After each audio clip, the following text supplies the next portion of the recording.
Et donc, salut Scok, merci à toi de te joindre à moi pour l'épisode 3 des interviews de Lucky. On ne te présente plus, hein, j'ai fait mes petites recherches en amont. Corrige-moi au besoin, mais donc tu as débuté ta carrière de caster professionnel pour Rainbow Six en 2016 avec Neometrix sur la Coupe de France 2016. Puis c'est suivi Backlash et Furious qui est encore présent aujourd'hui. Mais avant tout, présente-toi, qui est Scok? Et ben Skok, c'est un monsieur de 31 ans, bientôt 32, qui effectivement est passionné de jeux vidéo depuis des années.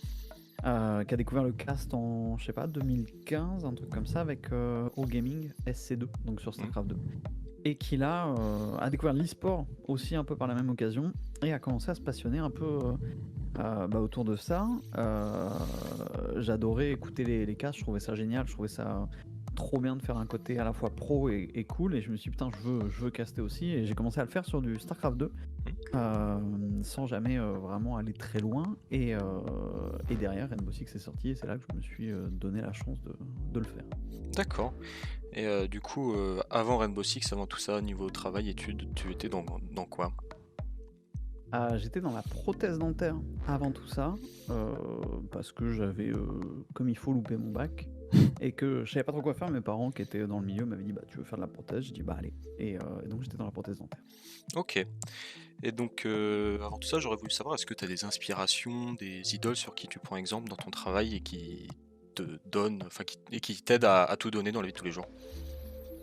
Bah ouais, pour le cast, des inspirations bien sûr, bah comme je t'ai dit, j'ai découvert avec O-Gaming StarCraft 2, donc ça a été vraiment mes sources d'inspiration premières, tout le crew, Ponf, Tude, Anos, Moment, Funka, Coca, Imre, tous ces gens-là, c'est vraiment des gens que j'ai écoutés en continu.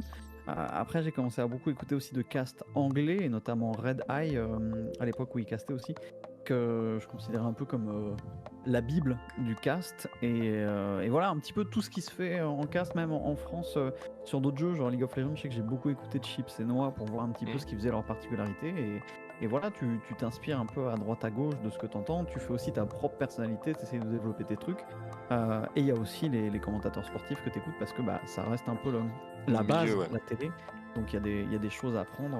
Voilà, je pense que c'est un bon équilibre d'essayer de voir un petit peu partout ce qui se fait, de prendre un peu de tous les côtés, et d'apporter aussi sa touche personnelle. Ouais. Comment t'as connu Rainbow Six? T'étais déjà familiarisé avec l'univers, ou c'est vraiment Siege qui t'a fait découvrir la licence Tom Clancy? J'étais pas du tout familier avec l'univers, j'avais peut-être joué à des Rockspear ou des trucs comme ça, mais sans que j'en ai vraiment de gros souvenirs. Et c'est des mecs avec qui je jouais à Arma 3 qui m'ont dit ouais, j'ai des accès pour l'alpha de Rainbow, est-ce que ça te dit? Donc c'était début 2015, et moi Ouais. j'étais en mode mais genre vraiment non, ça m'intéresse pas du tout, j'ai regardé des images et tout, je dis ouais, c'est pas mon délire du tout. Et Jack m'a forcé à jouer à l'alpha. J'ai fait 1 heure dessus, je suis tombé amoureux, complètement accro, et là j'ai poncé l'alpha, poncé la bêta, et quand le jeu est sorti, j'ai dit vas-y viens Jack, on va faire de l'e-sport, on va devenir champion du monde et tout. Ça a duré 1 mois avant que je me rende compte que j'étais éclaté au sol. Ouais. Et donc lui a suivi son parcours e-sport, et il est aujourd'hui Chez coach Navi, ouais. chez Navi. Moi j'ai changé de voix grâce au conseil de Enmir, Evan et compagnie, qui m'ont dit gros, t'as une voix qui est sympa, il y a la compète qui se lance, personne apparemment va caster, tu devrais essayer. Et voilà. Ok. Justement, t'as pré-shot ma prochaine question. Donc, t'es aujourd'hui caster sur les gros événements sur Siege, mais autre le cast, est-ce que, donc donc t'as essayé d'être joueur pro, tu l'as dit. Est-ce que t'as essayé de rentrer, je sais pas, dans le staff ou quelque chose d'autre? Ou c'est vraiment le cast qui a été ta priorité? Après, Bah, ça a pas été. C'est pas que ça a été ma priorité, c'est que j'étais trop mauvais pour faire de la compète à haut niveau, genre rentrer dans la première Pro League, etc. Le CAS s'est proposé, donc je me suis lancé, donc j'ai eu un peu la chance d'être premier à le faire, ouais. ou du moins dans les premiers. Donc après, bah forcément, on m'a proposé des trucs, je suis resté dans cette branche-là. J'ai jamais acquis le niveau ni l'expérience pour intégrer, comme tu le dis, un staff, aujourd'hui, bien sûr, tu me demandes, est-ce que ça te dirait d'être coach d'une équipe? Oui, j'adorerais être derrière, 5 joueurs comme ça sur les grosses compètes, enfin, c'est un poste qui me ferait rêver, mais j'ai absolument pas la légitimité, j'ai aucune expérience là-dedans, j'ai pas le niveau, je suis pas un fin stratège, donc c'est même pas une Mmh. envie, c'est genre, ouais, ça m'aurait fait kiffer d'être là, mais je c'est pas un truc que je vise. OK, ouais. Donc, ouais, du coup, il y a bien un moment, dans ta vie où s'est posé la question de laisser côté de travail, parce que ça peut être soit trop de temps sur ton cast ou inversement, comment, tu géré ça? Heu, quel a été le sentiment de tes proches après cette annonce? Donc à ce moment-là, moi, ça faisait genre 2 ans que j'étais commercial en prothèse dentaire, donc Ouais. sur Toulouse et sa région, je me baladais dans tout le Midi-Pyrénées et donc ça me prenait beaucoup de temps, ce boulot, parce que il fallait que je couvre toute la région, c'était en voiture. Je dormais pas à l'hôtel parce que je voulais tout le temps être chez moi le soir pour faire ce que j'avais à faire sur mon PC, donc ça faisait des journées où, je me levais à 4 heures et je rentrais à 22 heures, donc c'était vénère et à un moment, je me suis dit: «Bah, écoute, ça commence à prendre de l'ampleur». C'était quoi? C'était donc moi j'ai commencé le cast en genre janvier-février Mmh. 2016, et ça, je te parle de ça, c'était quand j'ai commencé à me dire: «Ouais, ça prend du temps», c'était genre vers, juin 2016, mai-juin 2016, donc quelques mois après, tu vois? Et je me suis dit: «Écoute, t'as l'occasion, pourquoi pas, d'en vivre. Tu peux, te donner les moyens de te mettre à fond là-dedans, essayer d'en vivre». Donc on parle du cast et du Ouais. stream à côté, puisque j'arrivais à avoir un stream grâce à la visibilité que me donnait le Mmh. le cast. Et je me suis dit: «Bah, en fait, tente, tu fais une rupture conventionnelle» qui heureusement est passée sans problème avec mon patron. Donc bah, droit au chômage pendant, c'était 2 ans, et ça me permettait à la fois de manger et d'avoir tout le temps qu'il fallait pour, faire ça. Donc c'est là que je me suis dit: «Bah, en fait, enfin, tu 25 ans» ou je sais plus quel âge, oui 25 ans, 25-26, c'est maintenant ou jamais, tente. Puis si ça marche pas, tant pis, tu retrouveras un boulot, Mmh. tu as des compétences en prothèse dentaire, tu pourras aller postuler, et cetera. Et donc voilà, je me suis dit ça. Mon père au début était en mode, «Ouais, mais c'est quoi ton truc? C'est un peu chelou». Je lui ai dit: «Bah, regarde papa, regarde l'e-sport, c'est ça, regarde les compétitions, regarde tout l'écosystème, regarde les joueurs, ils arrivent à en vivre, regarde ce qu'ils gagnent. Bah, c'est pareil, il y a des métiers autour de ça et tout». Il a dit: «Ah ouais, trop bien, bah fonce». Alors qu'il est pas du tout, Familiarisé, ouais. heu, moderne, et cetera. Mais là, il a juste vu que en gros, le truc me passionnait, je m'étais renseigné, ça pouvait avoir l'air viable. Donc il était juste content que j'entreprenne un truc et il s'est dit: «Bah, au pire, s'il se casse la gueule, il se relèvera». Ouais, OK. Donc du coup, tu t'es lancé sur Twitch après t'être lancé dans le cast, c'est ça? Non, j'avais commencé Twitch un peu avant, puisque pareil avec Jack, on avait une chaîne YouTube à l'époque et quand Twitch est arrivé, je dis: «Ouais, je vais streamer moi aussi». En vrai, j'avais, des fois, je montais à 20-30 viewers sur du Mmh. Rocket League, ce qui en 2015 était C'était pas pas mal, ouais. dégueu, sans me jeter des fleurs, tu vois? Aujourd'hui, c'est vachement plus dur Twitch, il y a beaucoup de monde, mais ouais, Ouais. ouais, je m'étais lancé genre à moitié sur Twitch avant, mais c'est par contre le fait de caster qui m'a fait décoller et qui m'a Mmh. fait dépasser la première fois les 100 viewers, et ainsi de suite. Et donc ça a été, ouais, quasi en même temps, on va dire, février-mars 2016, Mmh. et l'obtention du partenariat en septembre 2016. OK. Donc ouais, donc ça a semblé une évidence pour toi de lancer ta chaîne Twitch? Ah ouais, ouais, Ouais, ouais, vraiment. c'était indissociable en fait. Mmh. Enfin, j'avais décidé de tout quitter pour ça. Je me suis dit: «Tu un des premiers casteurs sur un jeu qui est naissant, la communauté est naissante, il faut essayer De l'alimenter, bah, ouais. c'est ça, d'alimenter ça, de ramener, les nouveautés du jeu autant que tu peux aux gens qui te suivent, et tout, ouais, de jouer là-dessus». Ah, parce qu'au départ, tu vraiment donc sur ta chaîne Twitch, c'était pas de multigaming, tu faisais que du Rainbow Six? Au tout départ? Ah. Ouais, ouais, ouais, ouais. Je Non, je faisais que du rainbow, et le multigaming, bah, tu sais, quand tu commences sur Twitch, le multi, surtout quand tu viens d'un jeu, ça fait peur. Parce que Ouais. tu te dis, «Mais les gens, ils viennent me voir que pour ça, heu, ils ont pas envie de voir autre chose, donc leur montre pas autre chose». Mmh. Et c'est une connerie en vrai, de penser ça. Ouais, parce que du coup, aujourd'hui, tu Mais t'es lancé dans le multigaming. Je pense à GTA V avec, le RP, avec ton ouais, personnage Jackal et donc tu as aussi participé au serveur RPZ de Zerator et voilà, j'aurais voulu savoir ton avis sur cet événement, sur l'engouement qu'il y a eu autour. Je pense aux musiques et tous les fanarts. c'est assez ouf, tout l'engouement qu'il y a autour. Ouais. Après, faut enfin être un streamer qui fait du GTA n'est pas être un streamer multigaming. Attention, GTA c'est un ovni sur Twitch. C'est le truc qui fait que tu vas avoir beaucoup de viewers, mais c'est des gens qui sont juste passionnés de GTA et qui vont suivre les personnages fictifs que tu crées, etc. Il faut pas. Genre par exemple, les audiences que je peux faire sur du GTA sont énormes Ouais. et je les considère pas du tout comme acquises et je me considère pas comme un streamer multigaming. Enfin, si, je fais du multi, je fais plein d'autres jeux depuis 3-4 ans et même quasiment plus du tout de Rainbow et j'arrive toujours à vivre de Twitch et ça, Ouais. j'en suis content. Mais tu vois, il y a une différence entre un streamer qui, n'importe quel jeu qu'il lance, il va faire 2000 viewers et un streamer comme moi qui va faire n'importe quel jeu qui va osciller entre. Ça dépend des moments, mais genre il y a un an, c'était encore genre 100 viewers sur, je sais pas moi, League of Legends, et 2000 viewers sur GTA. Tu vois, faut bien faire la différence. C'est la réussite de quelqu'un sur GTA ne définit pas la réussite de cette personne sur Twitch. Ouais. Il faut le savoir. Parce que donc, avant de lancer ton stream, tu choisis ton jeu, tu penses à... Est-ce que tu penses à ça, au nombre de vues que tu vas faire derrière? Ah Pas non, du tout. Non, rien à ouais. foutre. Ouais. Non, quand je lance mon stream, et c'est vraiment perso, hein, je parle pas pour les autres streamers, mais c'est pour ça que j'arrive pas à faire un planning depuis 5 ans. C'est parce que au moment où je lance mon stream, je suis pas certain de ce à quoi j'ai envie de jouer. Donc je vais sûrement pas faire un planning sur une semaine pour dire bah tiens, ce jour-là je vais jouer à ça, ce jour-là à ça, etc. Ouais. Est-ce qu'on aura un petit retour sur DCS bientôt? Bah bien sûr. Mmh. Il y a plein de jeux sur ma chaîne, genre c'est des fils rouges en fait, et tu vas les retrouver plusieurs fois par an. Bon, t'en as où quand je tombe trop dedans, je vais le poncer pendant 3 mois et ça va saouler tout le monde et moi y compris. Mais voilà, DCS c'est un truc, j'y reviendrai toujours. Flight Simulator aussi. L'avion, c'est l'avion quoi. Bah oui. Maintenant parlons du métier de caster à proprement parler. Donc, lors de ton premier cast, quelle était ta préparation en amont? Est-ce que c'était une grosse prépa? Si tu t'en souviens. Oh, je m'en souviens pas du tout, c'était un cast de GoFort. Non, je m'en souviens pas. C'était beaucoup de batailles les GoFort parce qu'il y avait beaucoup de casters autres, d'autres pays, etc. Et donc il fallait batailler pour avoir les matchs qu'on voulait. Et quand t'arrivais aux phases finales, bah forcément si t'étais francophone, tu te faisais piquer la place par des anglophones. Ouais. Mais alors non, la prépa, non. Du tout premier, non, je m'en souviens pas. En revanche, la prépa dans cette période-là, tu vois, Ouais.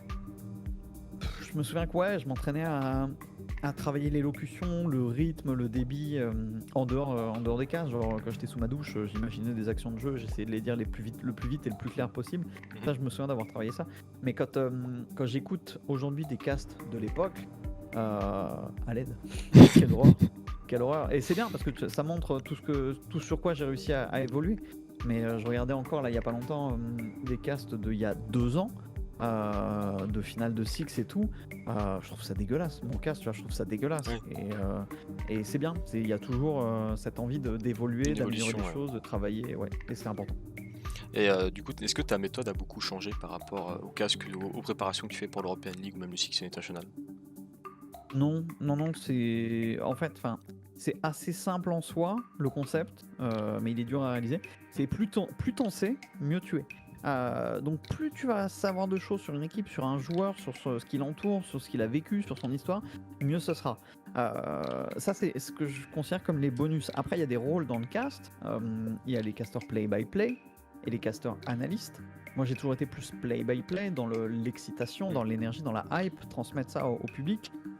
Donc ça joue sur ce que je disais tout à l'heure, l'intensité, le débit, tout ça. Donc ça, tu le travailles, c'est technique, on va dire. Mais après, tu as tout l'autre côté qui est, voilà, tu vas prendre du plaisir en tant que spectateur quand tu vas apprendre quelque chose sur un joueur ou sur une équipe ou sur le jeu via le caster. Quand il va te raconter une histoire, quand il va t'apprendre quelque chose. Par exemple, il va te parler de ce joueur qui, avant d'en arriver là, a traversé ça, ou a déjà eu telle réussite sur un jeu ou dans une autre compétition. Enfin, voilà. C'est tout l'à côté. Ça, c'est un taf qui demande beaucoup d'investissement. Et c'est aussi pour ça, tu vois, que je suis pas hyper partisan des casters multigaming.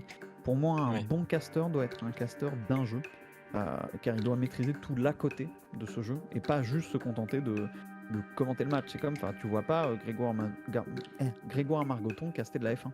Parce Oui. que lui, son délire, c'est le foot, il connaît tout sur le foot, et il a rien à foutre sur un paddock à commenter une course de Formule 1. Ben, j'ai un peu cette même mentalité pour l'e-sport.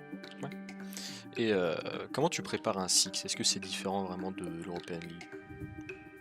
Oui, parce que comme on ne suit pas toutes les compétitions internationales, ça te demande de te mettre à la page sur beaucoup de choses, sur qu'est-ce qui a été le résultat du dernier stage, quelles sont un peu les spécificités et histoires autour de ces équipes, quels sont les styles de jeu de chacune de ces équipes. Alors, c'est pas forcément un truc que je fais tout le temps pour tout, parce que c'est très dur, Ouais. que tu as 20 équipes et que t'en as 16 qui n'ont pas évolué dans ton championnat d'European League.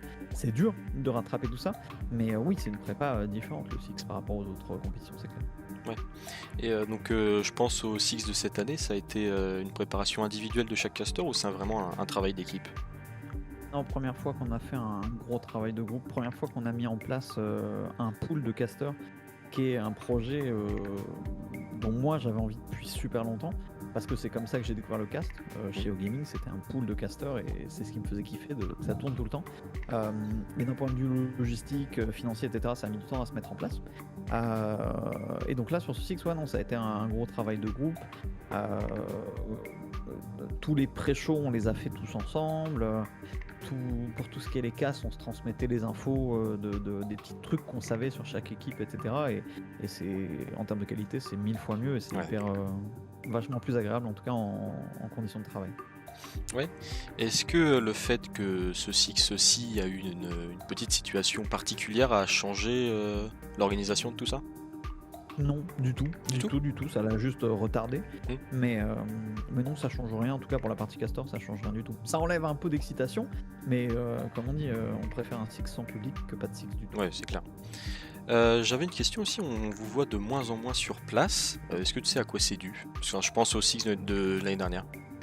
Bah, on était sur place l'an dernier. Ah On ouais? était sur place. Ah, je me Ouais, souviens ouais, plus. non, on était sur place. C'est juste que pour la première fois, ils avaient pas mis les desks de Ah, casters c'est ça. dans le public, mais ils les avaient mis derrière la scène. Bon, ça fait chier, mais on était quand même sur place. Et non, ça c'est une richesse de ouf qu'on retrouve pas Pas sur partout, d'autres jeux. ouais. Tu vois jamais caster francophone, à part quand c'est en France, être envoyé sur les événements. Et c'est trop cool. C'est trop cool. Donc ça arrive généralement que pour les Six, ou voire peut-être les majors, mais c'est même pas garanti. Et c'est trop bien. Quand t'es sur place, c'est ouf. Meilleur souvenir de cast, c'est Rio avec Fufu. On n'était pas dans le public, on était dans une pièce dans le stade, donc juste à côté de la scène. Mais malgré ça, t'as une énergie qui est transmise qui est ouf. Lors du Major de Paris aussi, vous étiez, cette fois-ci, c'était votre voix qui était retransmise dans la salle. Ouais. Comment c'était? Quand j'y repense aujourd'hui, genre super frustré parce que je me souviens que j'étais assez timide à ce moment-là, j'étais assez coincé, j'ai pas libéré autant que je voulais. Et puis je te dis, quand je réécoute le cast aujourd'hui de 2018, genre ça me dégueule. Ah ouais? À ce point aussi, ouais. Ah ouais, non, mais 2018? c'est pas ça me dégueule, mais ouais, si. Si, la voix me plaît pas, les cris ils me plaisent pas, la vitesse, l'intensité elles me plaisent pas. Si je pouvais le refaire demain, je serais trop content de le refaire demain pour le faire mieux et tout. Mais ouais, non, c'est fou comme expérience. Tu te dis, ta voix porte directement à toute une audience qui est devant toi et qui n'est pas représentée par un chat que tu lis, mais par des gens qui réagissent à ce que tu dis. Et je me souviens des fois, moi, j'osais jamais, tu sais, m'adresser au public et les chauffer pour qu'ils fassent un cri. Mais il y a des fois, je le faisais genre vraiment qu'à moitié et j'entendais qu'ils réagissaient, mais au quart de tour et qu'ils hurlaient. Et je me suis dit, mais en fait, mais c'est trop bien. Et frustré de ne pas avoir profité un peu plus de ça, mais j'espère qu'on aura de nouveau l'occasion de le faire. Ouais, parce qu'on se souvient que ça avait fait un peu polémique, cette histoire quand même. Tu penses que ça va se Ouais. reproduire? Bah, j'avais vu pas mal sur Twitter que des anglophones se plaignaient de ça justement. Ah bah, ils ont le droit d'avoir le seum. Bien sûr que ça se reproduira. S'il y a un event en France, ça arrivera. Là, c'était pas le cas parce qu'il n'y avait pas de public. Donc le Six, il était à Paris. Mais comme il n'y avait pas de public, bah, c'est les anglophones qui étaient sur place, etc. Mais si demain, ils font un événement majeur à Paris, et ben le cast doit être francophone dans la salle. C'est les lois qui imposent ça. Et oui, ils chialeront sur Twitter, c'est pas grave. Nous, on aura notre moment de gloire avec notre public français et on profitera à fond. Regarde, quand LOL, ils ont fait les finales des Worlds, il y a 2 ans, c'était le lendemain des finales de Pro League qui se passaient au Japon, à Tokoname. Et ben il y avait les finales des Worlds de LOL qui se tenaient à Bercy. Et j'ai été invité par au gaming. Et frère, genre t'avais tout Bercy, les blindés, t'avais les casteurs français, mais alors eux, rien à foutre, hein. Ouais. Genre eux, ils avaient zéro complexe, mais en même temps, ça fait 10 ans qu'ils sont dans le game. L'entrée des joueurs, c'était les casteurs qui le faisaient à la voix. Ah ouais. Et genre Chips et Noix, ils te faisaient ça comme un combat de catch. C'était incroyable. Il hurlait le nom des 5 joueurs les uns après les autres. Et toi, tu vois ça, t'es en public, ouais, mais j'en rêve de ouf. Alors maintenant, on va parler de la scène en elle-même. On a pu observer au fil des années que la scène a bien changé et dans le bon sens. Je pense maintenant à l'évolution des régions. On peut voir le LATAM qui a bien triomphé sur ce Six. Même au niveau de l'organisation, on peut voir le premier Six et ce dernier, il y a une belle évolution. Passer de tier 3 de l'e-sport à tier 1, 2 maintenant, comment tu gères ça? C'est de l'excitation, c'est du stress en plus sur les préparations? Pas du tout. Pas du tout? Non, non, au contraire, c'est de la fierté. Tu te dis, putain, on a réussi. Parce qu'en fait, ce qui est chouette avec Rainbow, c'est que Rainbow et moi, on a un peu commencé en même temps, tu vois. Donc, genre, la réussite de Rainbow, c'est aussi ma réussite. Et non, quand je vois le niveau auquel il est aujourd'hui, bah tu vois, je suis trop content pour lui. Enfin, tu sais, genre, c'est un peu mon vieux pote Rainbow Six. Et j'ai pas été d'accord avec tout ce qui a été fait sur le jeu, mais globalement, dans l'ensemble, j'ai été d'accord avec tout le risque pris par Ubi autour de ce jeu. Et souvent, les critiques genre, sont très vénères, alors que les gens se rendent pas compte de tous les choix qui ont été faits autour de Siege. Alors, je dis pas qu'ils sont tous bons, encore une fois. Mais ouais, non, aujourd'hui, que Rainbow soit à Tier 1, pas du tout de stress, au contraire, de la fierté d'avoir fait partie des premiers, d'avoir mis ma pierre à l'édifice, comme beaucoup d'autres gens dans cette communauté. Mais non, pas de stress du tout. Casté avec Furious, est-ce que ça te hype depuis toujours ou alors tu penses que un de ces quatre ça va changer ou c'est vraiment Skok Furious le duo qui restera soudé? Non, c'est qu'on est bien payé pour rester ensemble. Ouais. Après, c'est ni plus ni moins qu'un connard. Ouais, pour être honnête, quand donc Furious il est arrivé après Backlash, parce que Backlash pouvait plus continuer. Ouais. Et genre il m'a dit bah écoute, il y a Furious, il va prendre sa retraite et ça le botte très bien, donc vous allez caster ensemble. Et moi j'étais en mode ouais, moi je m'en fous. Enfin, je le connais pas trop, je le sens pas trop, je sais pas et tout. Et les débuts c'était un peu en mode comme ça. Et en fait, au fur et à mesure du temps, je me suis rendu compte qu'on s'entendait super bien en dehors et dans le cast. Et genre aujourd'hui, si tu me demandes ce que je pense de Furious, enfin c'est genre le bro absolu. Il y a un confort de boulot avec lui qui est génial. On est complémentaires totalement sur notre façon de bosser. Lui justement, il est méthodique, rigoureux. Analyste comptable, moi pas du tout, et voilà, et c'est un bonheur absolu. Et si tu me demandes si dans 10 ans je me vois toujours caster avec lui, bah oui, je te réponds oui. Ouais. C'est clair. Parce que sur Six Invitational du coup t'as casté avec beaucoup de monde, le pool qu'on connaît. Quel a été, sans créer de drama, le cast que t'as préféré? Ah bah aucun n'arrive à la cheville de Fufu. En vrai, non, pour être honnête, notre rôle, pardon, j'ai beaucoup aimé caster avec Frenchy. Ça a été super agréable. Frenchy est quelqu'un d'hyper polyvalent qui peut à la fois faire du play-by-play et de l'analyste et le faire bien. Mais j'ai été également hyper surpris par le level up qu'a pris Fio. Ouais, Fio, il y a c'est eu un clair, match ouais. qui castait avec Fufu. Je sais plus quel match c'était, mais un match de dingue. Et il s'est mis à hurler, genre sur des actions en play-by-play, et j'étais choqué. Et c'était pas le Fio professeur d'histoire géo qu'on connaît depuis 5 ans, c'était Fio le caster, et c'était trop bien. Ouais. Tu nous as teasé sur Instagram le retour d'une European League pour le 18 juin. Travailler et caster une European League et un Six ou un Major, ça a beaucoup de différences ou c'est vraiment semblable? Non, c'est pareil, c'est ce que je te disais, c'est connaître les équipes, connaître les joueurs, connaître les match-up, savoir qu'il y a des matchs qui vont être plus épicés que d'autres, mais aussi se laisser surprendre parfois et découvrir des matchs qu'on n'attendait pas, qui sont en fait géniaux. Et voilà, casser une European League, c'est juste, c'est comme une croisière. Tu prends ton ticket au début et puis tu vas te laisser un peu aussi porter pendant les playdays jusqu'à la fin. Et surtout, le truc qui est bien, c'est que jusqu'à la dernière journée, t'as des surprises. Heureux de l'évolution de la Pro League, de l'European League? Ah ouais, de ouf. L'European League est vraiment une grosse évolution par rapport à la Pro League et vachement plus intéressante, j'imagine, à regarder, mais en tout cas à caster et à suivre beaucoup plus. Parce que du coup, on peut voir qu'on a pas mal d'équipes qui Enfin, récemment, je veux dire, on a des équipes qui viennent de Challenger League qui sont au top. Je pense à Empire, à BDS, à Kowana. À ton avis, à quoi c'est dû tout ça? Bah, la même chose que le Six. C'est une méta qui est différente. Mm. Le problème de l'European League, c'est qu'ils s'enferment, je pense, un peu trop dans leur méta tier 1. On est les champions et on travaille que entre nous. Alors c'est faux, ils travaillent pas que entre eux. Mais je pense qu'ils ont pas assez de recul sur la méta et son évolution. Et quand il y a une équipe challenger qui arrive un petit peu en sous-marin comme ça, personne s'y attend et ça surprend parce qu'ils ont un jeu plus frais, un peu différent. Pas forcément novateur, hein, des fois ça ressort des vieux trucs. Mais bah, ça surprend et ça passe. Et on l'a vu, l'Europe a un gros problème sur sa méta, le fait de maîtriser suffisamment de maps et le fait de voir un peu plus loin que le bout de son nez d'Européen. Ouais. T'as un pronostic sur cette European League Stage 2 ou alors on peut s'attendre à tout selon toi?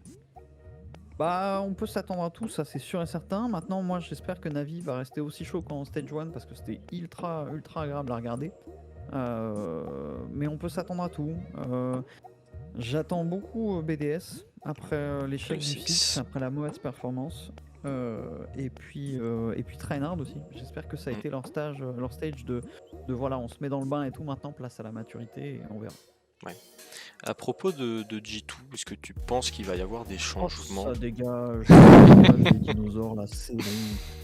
Marche pas votre line-up. Non, en vrai, j'espère qu'il y aura des changements parce que Ouais. chiant à regarder. En jeu et en dehors du jeu, il y a un gros problème. Tu vois, là, on est trop, je trouve, dans le politique. C'est-à-dire, tu sens qu'il y a un méga problème dans l'équipe, mais c'est tout beau, tout va bien. Parce que c'est la com G2, Ouais, c'est G2, tout, ouais. tout bien organisé et tout. Mais il y a forcément quelque chose qui va pas. Enfin, c'est des joueurs incroyables, c'est tous des joueurs de talent. Ils font des performances de merde. Enfin, c'est triste à regarder, c'est chiant, et oui, il faut que ça change. Ouais. Parce que sur ce stage, ils ont terminé combien déjà si je me. Ils Oh, étaient. franchement, Ouais, ils regardez, étaient. parce que je m'en souviens pas. C'est de la merde. J'étais là, genre, dès qu'il y avait un match de G2, je te oh non, oh la plaie. Qui veut le caster? Qui veut le cast? Ah non, Furious tout seul. super déçu. Tout seul. G2, ils ont fait top 28, non? G2. Ils ont fait top 8 du groupe A. Et après, ils se font éliminer au premier tour. Ouais, c'est ça, ouais. Je sais pas combien ça fait. Quoi, sur le Six, ça fait Oui, pas. c'est pas Ouais. C'est triste quand même de voir que l'équipe qui était au sommet du monde, après quelques changements. Bah ouais. Top 13-16, ils ont fait. Ouais. Voilà. Et à ton Ouais. avis, c'est dû à quoi tout ça? Vraiment un problème interne ou. La compo, elle est, Ouais, la pas, compo, elle ouais. est pas équilibrée. Le départ de Pengu a fait du mal. Et puis même avant ça, ce projet qu'ils ont lancé avec Uno, Virtue, Citizen, Kanto, il y a trop de... Il n'y a pas assez de cerveau, même s'il y a des très très bons cerveaux, mais tu vois, ça manque d'une structure vraiment bien établie. Et si on compare avec l'époque Fabian Goga, L'époque Jonas, Penta, ouais. etc., tu vois, où là, il y avait vraiment des rôles qui fitaient parfaitement. Je pense que là, il y a un problème de rôle et puis il y a peut-être un problème de mentalité. Et, tu vois, je sais pas ce qui a fait autant de mal à Kanto cette saison, mais Kanto sur le stage Ouais. 1, oh la douleur. La douleur. Voir les stats qu'il a fait, ça fait mal. Maintenant, à propos de Vitality, est-ce que tu es heureux des changements qu'il y a eu dans la line-up? De ouf. Le jeu de Vitality a été trop agréable à regarder. Moi, j'étais à fond supporter. Bon, ça, c'est pas. En fait, le résultat sur leur stage, il est pas incroyable, mais quand tu regardes les matchs, bah, c'est pas aussi vénère que le classement qu'ils ont. Je sais plus quel Ouais, classement exact c'est, top mais 6, tu je vois, crois. genre, je regardais. Genre, ils sont défendus comme ils ont pu, ils sont arrivés, ouais, top 7. Mais tu 7. vois, genre, ils auraient pu faire un top 5, ça m'aurait pas choqué du tout. Je trouve que ils ont manqué un peu de réussite sur des trucs, mais c'était hyper agréable de voir un peu ces strats un peu nouvelles, hyper agressives avec P4 et tout. Ouais. C'est le jour et la nuit entre ce que nous avait montré Vitality avant et là ce qu'ils ont proposé. Ouais. Parce que du coup, ouais, le départ de Fabienne et de Hungry a fait beaucoup de bien, je pense, et c'est vraiment ça qui a changé, quoi. Je sais pas ce Bah ouais, que. Non, vas-y. là je disais Hungry en vrai, quand tu regardes les derniers projets qu'il a eu, c'est des projets qui se sont cassés la gueule, où il a été un peu raccompagné vers la sortie. C'est dommage parce que c'est un grand joueur aussi, mais il a pas su trouver de trucs qui fonctionnaient bien depuis ça. Hein. Mm. C'est Mais ouais, non, Vitality, heureusement qu'ils ont fait ces changements et qu'ils sont revenus sur du full francophone. Euh, mais, mais attends, Quoi donc? bah, je sais pas, tu me mets un doute là. Sûr? Je me souviens. Oui, non, oui. Mais ouais, le délire de Vitality, Goga, Fabian était cool quand ça a été annoncé. Sur le Genre, papier, l'idée ouais. était super sexy. Mais ça a pas du tout marché et ça a été ultra décevant. Heureusement qu'ils ont réussi le maintien, quoi. Parce que je sais pas ce que ça aurait Ouais. donné s'ils étaient retombés en Challenger League. Bah, ça aurait été chaud. Ouais, ça aurait été Chaud de chaud, ouf. ouais. Mais non, là, la line-up, elle est à la fois prometteuse comme elle a montré le meilleur d'elle-même là sur ce stage 1 et stage 2, ça va être un peu bof. Ah ouais, tu Mais je crois penses? plutôt elle va fermer. Ouais, bah c'est possible, hein. C'est possible. Tu sais, le jeu agressif et tout, t'en parles avec certains, ils vont te parler de style un peu Toto, et comme quoi ça ira jamais loin. Mais bon, après, enfin, ce style, on le voit aussi parfois en latam, et on a vu ce que ça donnait de latam sur le Six, hein. Non, moi je pense qu'ils peuvent, s'ils continuent bien à bosser, ils peuvent taper fort en stage 2. Ouais. Est-ce que tu as un avis sur l'affaire Tempra Trainard? Non. Ah. Non, content que tout le monde se soit relevé Ouais. et que tout le monde ait eu un projet à côté, mais non, pas d'avis. Pas d'avis sur les structures. Est-ce que tu as peur d'être lassé par l'unité de caster ou par le jeu même? Est-ce que c'est une de Non. tes craintes? Du tout? Non, ça l'a été, mais là je le vois après 5 ans, genre je continue de kiffer ce que je fais et non, ça m'inquiète pas. Genre vraiment pas. Enfin, puis si ça doit arriver un jour, ça arrivera, tu vois, Ouais. et on fera avec et on trouvera d'autres solutions. Mais je suis pas du tout du genre à me stresser sur demain. Genre, Ah ouais. je pars du principe que demain il peut se passer des choses. Bah, s'il se passe des choses, il y aura toujours de quoi se relever en fait. Je pars du principe qu'on n'est jamais genre vraiment face à un mur. Il y a toujours des solutions alternatives qu'on voit pas forcément, mais il y en a toujours. Ouais. Parce que du coup, c'était la question d'après. Est-ce que tu as déjà pensé à l'après Siege? Le jour où voilà, Siege s'éteint et l'e-sport aussi.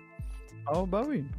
Oui, j'ai déjà pensé, mais ce que je me suis répondu à cette question, c'est que Siege, il va pas s'arrêter du jour au lendemain. Ouais. C'est genre, tu le verras mourir. Mm.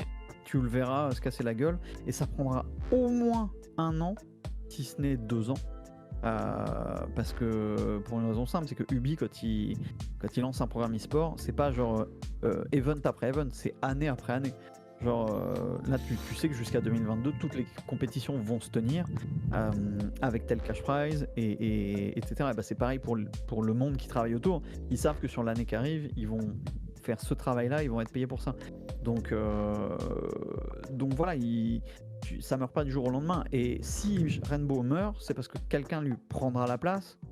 Et je pense que tu le verras arriver. Aujourd'hui, je pense pas que c'est un Valorant qui va voler la vedette, enfin qui va voler les joueurs et les trucs de Rainbow Six. C'est pas du tout le même délire. Tout comme Rainbow, quand il est arrivé et qu'il a eu son succès, il a volé personne à CS. Non, Parce ouais, que ça c'est n'a clair. rien à Ouais. voir. C'est un FPS, mais ça n'a rien à voir.